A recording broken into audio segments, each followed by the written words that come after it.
Assalamualaikum murid-murid. Dalam video Mari Ustazah Jelaskan kali ini, kita akan belajar mengenai tajuk Yakini 6 Rukun Iman.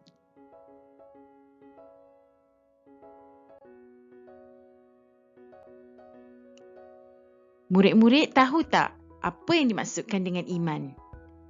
Iman ialah meyakini dengan hati, menyebut dengan lidah dan membuktikan dengan amalan. Rukun iman diibaratkan seperti tiang iman untuk setiap Muslim. Ia membuktikan mereka adalah seorang mukmin.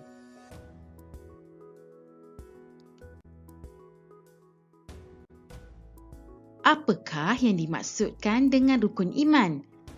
Rukun iman ialah perkara asas kepada iman kita. Umat Islam wajib mempercayainya. Jika tidak beriman dengannya, akidah boleh rosak.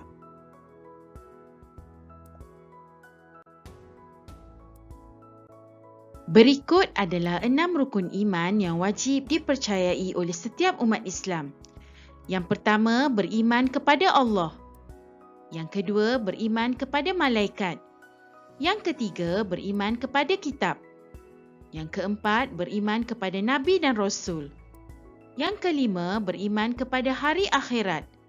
Dan yang terakhir, beriman kepada qada dan qadar.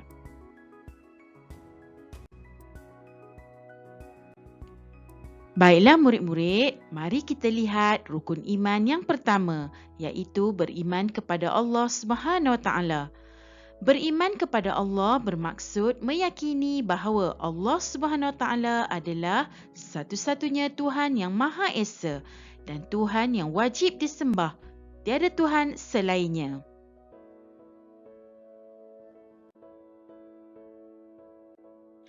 Bagaimana seseorang itu dikatakan beriman kepada Allah Subhanahu Wa Taala? Yang pertama, beriman atau percaya dengan yakin pada kewujudan Allah Subhanahu Wa Taala. Yang kedua, beriman bahawa tidak ada yang mencipta, menguasai dan mengatur alam semesta kecuali Allah Subhanahu Wa Taala. Yang ketiga, beriman dan percaya bahawa tiada yang layak disembah melainkan Allah Subhanahu Wa Taala. Dan yang terakhir, beriman pada semua nama dan sifat Allah Subhanahu Wa Taala yang sudah ditetapkan untuk dirinya.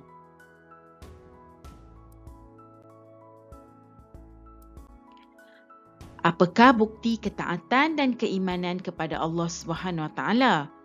Ketaatan kepada Allah Subhanahu Wa Taala dapat dibuktikan dengan kita selalu memohon doa kepada Allah. Berdoa mampu mendekatkan diri kita dengan Allah Subhanahu Wa Taala. Dengan berdoa, kita akan sentiasa merasakan diri kita hamba yang lemah.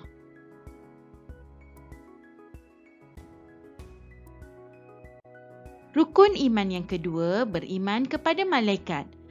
Beriman dengan malaikat bererti percaya bahawa Allah Subhanahu Wa Taala menjadikan sejenis makhluk yang diciptakan daripada cahaya.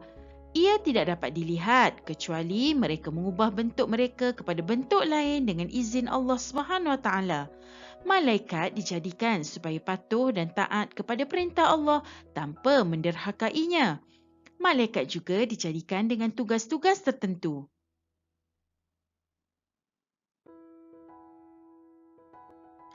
Berikut adalah 10 nama malaikat yang wajib diketahui berserta tugas-tugasnya. Yang pertama, Jibril menyampaikan wahyu. Yang kedua, Mikail menurunkan rezeki. Yang ketiga, Israel mencabut nyawa. Yang keempat, Israfil meniup sangkakala. Yang kelima, Raqib mencatat amalan baik. Yang keenam, Atid mencatat amalan jahat. Seterusnya, Munkar dan Nakir menyoal manusia di dalam kubur. Yang kesembilan, Malik menjaga neraka. Dan yang terakhir, Ridwan menjaga syurga.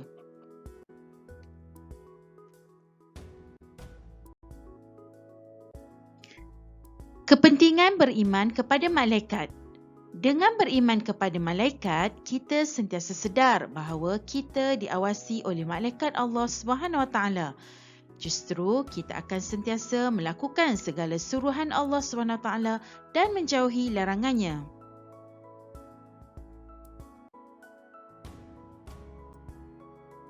Rukun iman yang ketiga, beriman kepada kitab. Beriman dengan kitab adalah mengakui kebenaran dan mempercayai tanpa ragu-ragu bahawa kitab suci yang diturunkan oleh Allah SWT kepada rasul-rasulnya. Ia mengandungi ajaran mengenai ibadah dan petunjuk untuk menjadikan pedoman serta panduan hidup manusia.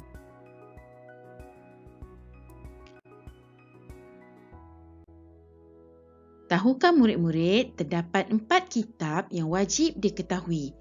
Yang pertama, kitab Zabur yang diturunkan kepada Nabi Daud AS. Yang kedua, kitab Taurat yang diturunkan kepada Nabi Musa AS. Yang ketiga, kitab Injil diturunkan kepada Nabi Isa AS. Dan yang terakhir, kitab Al-Quran yang telah diturunkan kepada Nabi Muhammad SAW.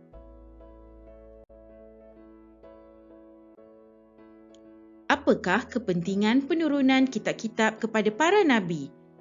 Allah SWT menurunkan kitab-kitab ini kepada para nabi yang terpilih kerana kitab-kitab suci itu mengandungi segala keterangan yang benar bagi menjalankan hukuman kepada manusia ataupun umat yang bersengketa.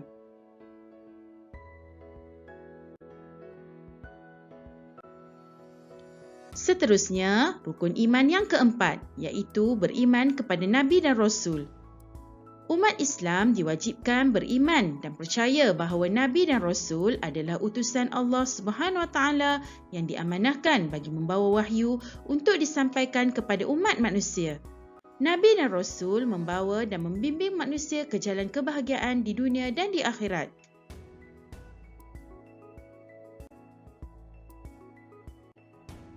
Apakah perbezaan antara Nabi dan Rasul?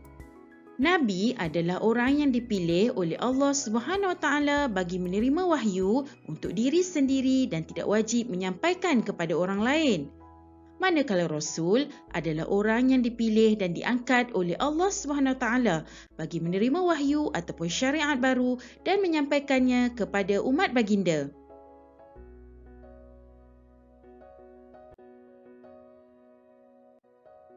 Terdapat 25 Nabi dan Rasul yang wajib diketahui.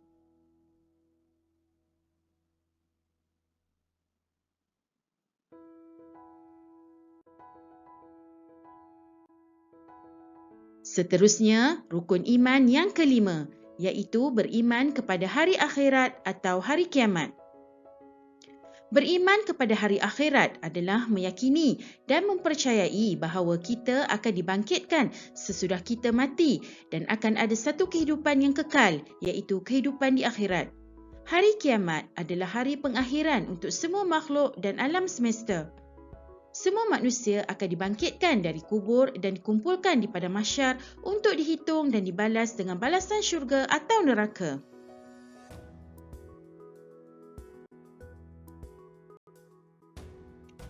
Apakah kepentingan beriman kepada hari akhirat atau hari kiamat? Yang pertama, manusia akan menyedari hakikat bahawa dunia ini hanya tempat persinggahan bagi mengumpul amal kebaikan, manakala akhirat adalah tempat tinggal yang kekal abadi. Manusia akan menerima pembalasan sesuai dengan apa yang mereka lakukan semasa di dunia. Yang kedua, meningkatkan keimanan dengan mengagumi keagungan Allah SWT. Yang ketiga, menggalakkan umat Islam melakukan amal ma'ruf dan nahi mungkar. Dan yang terakhir, melembutkan hati manusia dan mengingatkan kematian.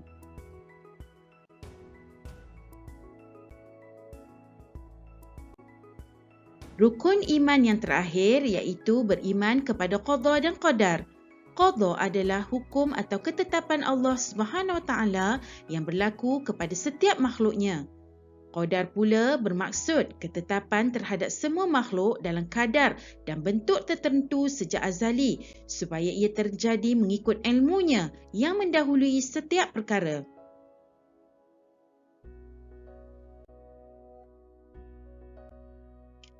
Beriman kepada qada dan qadar bermaksud meyakini dan mempercayai bahawa Allah SWT adalah yang maha kuasa ke atas seluruh alam.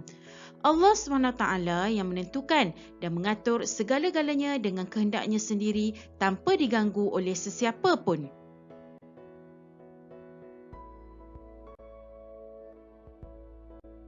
Qada dan qadar juga bermaksud takdir. Antara sikap yang perlu ada pada seseorang Muslim dalam menerima takdir Allah Subhanahu Wa Taala ialah yang pertama, menerima dengan redha apa yang sudah ditentukan oleh Allah Subhanahu Wa Taala. Yang kedua, sentiasa bersabar sekiranya Allah Subhanahu Wa Taala mentakdirkan sesuatu yang buruk berlaku kepada kita. Ia bukan kehendak kita. Yang ketiga, yakin bahawa ada hikmah yang akan Allah Subhanahu Wa Taala berikan kepada kita di sebalik apa yang berlaku. Yang keempat, bersyukur dengan perkara-perkara yang baik. Dan yang kelima, berusaha untuk keluar daripada ketentuan yang buruk kepada yang lebih baik.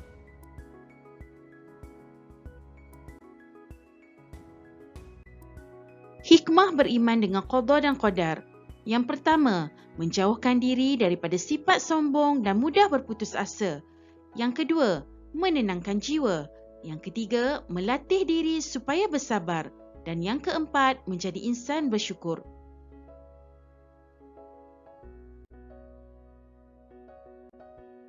Sebagai kesimpulan, mari kita hayati surah An-Nisa ayat 136 yang bermaksud, wahai orang-orang yang beriman, tetapkanlah iman kamu kepada Allah dan Rasul-Nya dan kepada kitab Al-Quran yang telah diturunkan kepada Rasul-Nya, yakni Muhammad SAW, dan juga kepada kitab-kitab suci yang telah diturunkan dahulu daripada itu, dan sesiapa yang kufur ingkar kepada Allah dan malaikat-malaikatnya dan kitab-kitabnya dan Rasul-Rasulnya dan juga hari akhirat, maka sesungguhnya dia telah sesat dengan kesesatan yang amat jauh.